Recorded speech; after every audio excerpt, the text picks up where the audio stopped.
Well, it looked like you were putting to an oil drum in that Las That Vegas. was a great moment. Yeah, It really was. You were dressed for it too. I had the yellow pants on, which I inevitably melted with the iron because they were 100% polyester. But yeah, that was just a real special moment. And you know, obviously I was shocked and surprised that went in. Well, I think they make polyester from oil, believe it or not. We got an oil drum down there. What does that have to do with lag putting? I've always believed, you know, and we've done this throughout the show, that you're better off putting to something above ground. I think it gives a great visual, Brandel, as trying to hit a target that's above ground and instead of trying to just fit it close to that hole. So two things you want when you putt is great direction and great speed, and when you're putting to a target that is that big in your mind, I just think it makes it easier. So my goal is just to try to hit balls from this is a 60-foot putt, and I'm just trying to bump into that barrel from 60 feet out. I mean, that's a long haul. You'd think that in a tour event?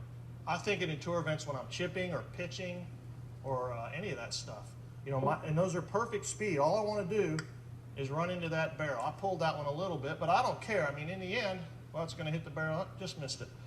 You know, you got to come over here and try this.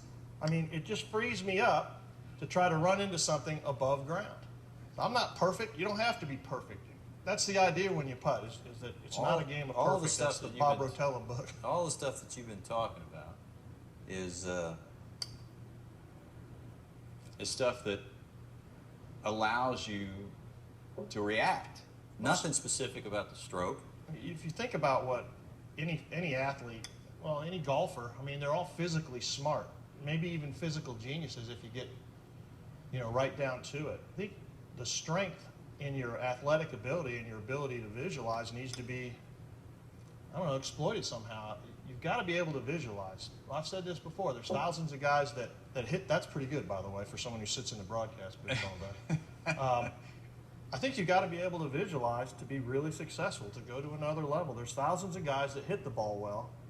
There's handfuls of guys that actually go to another place in their mind. Well, you're talking about physical genius. The impediments to physical genius are thinking about the movement, right? I mean, this is thinking about the target. When you ask every great athlete, what were you thinking in your moment of greatness, they all say the same thing: nothing. I was in the zone. Well, why would you want to think of something? If I want to putt at that thing and I see that hole and I see that hole above ground, if I see that as that styrofoam cup, it's just so easy to have this motion going without conscious thought interrupting the fluidity of that motion. If I'm thinking about my technique and where the hands are and the putter head and all that stuff, where I got to hit a perfect line, I think you've sabotaged any athletic ability that you might be able to exploit. I mean, my goal is to see that 50-gallon drum on a 60-foot putt and just take a swing at it. Paul, I think we just set a record. We just did a 30-minute putting show. You didn't talk about the path. You didn't talk about where the shaft's supposed to be, where your shoulder's supposed to be, but you did talk about alignment aids above the ground, black and white.